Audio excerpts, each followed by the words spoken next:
सिपाही टेम्पो को स्टार्ट कर 200 मीटर दूर सड़क के किनारे बने बागचीनी थाने में ले जाने लगा। मनोज और कमलेश टेम्पो के पीछे दौड़ लगा रहे थे। तभी पास से बालाजी बस सर्विस की बस निकली। उसका कंडक्टर दरवाजे से अपना सर निकालकर जोर से चिल्लाया, काय रे, कही थी ना जा रोड पे टेम्पो चलाओ भुला देंगो, अब चला टेम्पो। यह वही कंडक्टर था जिसका झगड़ा बल्ले से हुआ था। वह टेम्पो को पहचान गया था। मनोज ने जब उस कंडक्टर की बात सुनी तो समझ गया कि वे लोग बस ऑपरेटरों के षड्यंत्र का शिकार हो गए हैं। थानेदार 55 साल का पका हुआ थानेदार था। मनोज ने डरते हुए थानेदार से कहा, सर मेरे टेम्पो के सारे कागज सही है, फिर भी टेम्पो को थाने में बंद कर दिया है। थानेदार ने दीवान को आदेश दिया, दीवान जी बाहर फरियादी बैठा है, उसे ले आओ। दीवान एक 20 साल के युवक के साथ वापस आ गया। रात के अंधेरे में सेंधमारी करने वाले इस युवक का नाम दिनेश था, जो कि पुलिस का मुखबिर भी था। थानेदार ने दिनेश से पूछा, बता दिनेश, क्या फरियाद लेकर आया है? दिनेश ने जैसे रटा हुआ वाक्य बोलना शुरू किया, मैं और मेरा दोस्त मोटरसाइकिल से जा रहे थे। पीछे से इसके टेम्पो ने टक्कर मार दी। मेरा दोस्त जमीन पर गिरकर बेहोश हो गया। उसको बागचीनी के प्राथमिक स्वास्थ्य केंद्र में भर्ती करके आपके पास आया हूँ। थानेदार ने मनोज को देखकर कहना शुरू किया, सुन लिया तूने? एक तो सड़क पर एक्सीडेंट करता है, ऊपर से जबान चलाता है।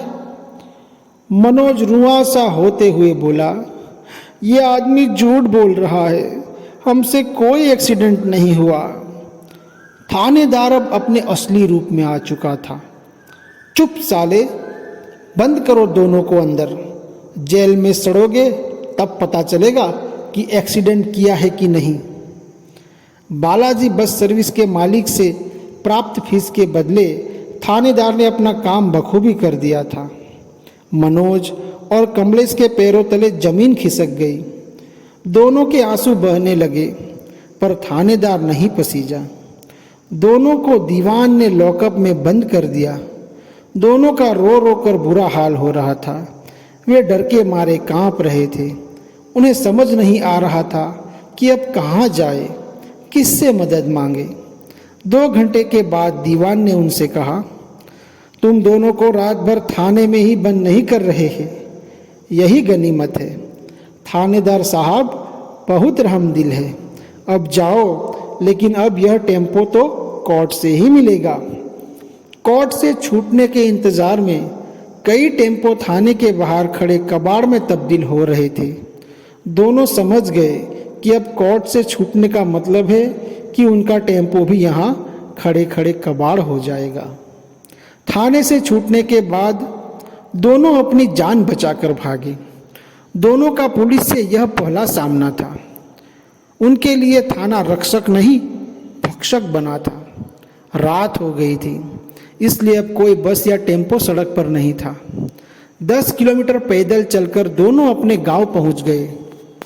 निराश, दुखी, टूटे हुए, पराजित से। आंखें आंसुओं से अब भी भरी हुई थी। माँ को देखकर मनोज फूट फूट कर रो पड़ा। घटना सुनकर माँ की आंखों में भी आंसू आ गए।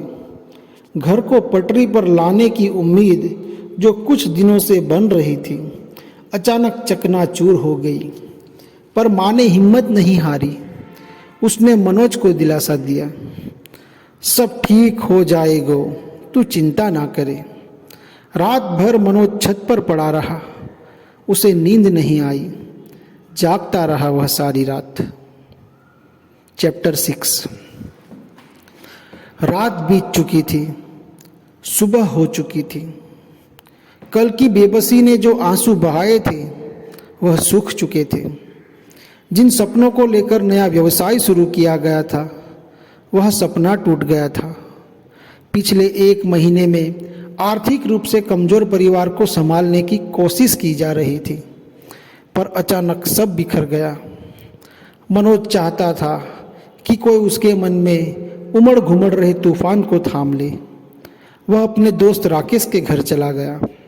उसने बिना भूमिका के अपने मन के क्रोध को राकेश से कहना शुरू किया।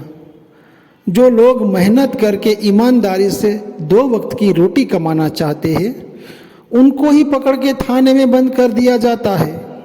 पुलिस ऐसा सुलूक करती है जैसे हम चोर लुटेरे हो, जिसके पाँच 5 बसें हैं। पैसा है, क्या सड़क उनके बाप की है?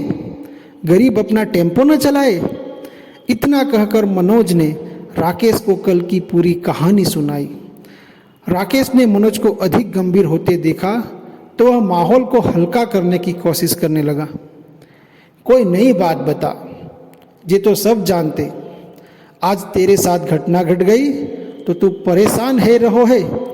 रोज जई लड़ाई झगड़ा है रहे है, गरीब ऐसे ही पिस रहो है। मनोज के मन का विद्रोह और भड़क गया।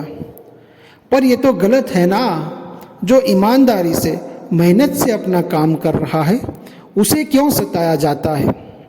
राकेश ने जीवन का व्यवहारिक ज्ञान सपाट तरीके से मनोज को देने की कोशिश की। मनोज, इसलिए आदमी मेहनत कर तो, अपने मोड़ा मोड़िए ने पढ़ाओ तो, नेता पुलिस से दोस्ती कर तो, तुम्हारे पास पैसा होते तो थानेदार के मुंह पे मारते।